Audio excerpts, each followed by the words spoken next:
Bismillahirrahmanirrahim. Tambihun ay hadza tambihun utawi iki ku ana pengiling-iling.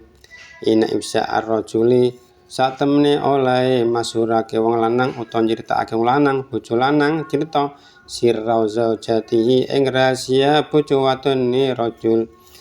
Wal mar'ati lan oleh nyritakake wong wadon utawa bojo wadon sirra zaujiha ing rahasia bojo lanang imro'ah bi ayat kura kelawan yen toh nutur sapa kulun saben-saben siji min huma saking zat lan zauja ma ing perkara ya kau kang bakal tumiba apa ma bainahuma ing dalem antane zat lan zauja min umur istimta'i saking pira-pira urusan seseneng urusan seneng-seneng iku hukume haram wong lanang nyritakake bojo wadone masalah jima diceritakake ning wong liya niku hukume haram.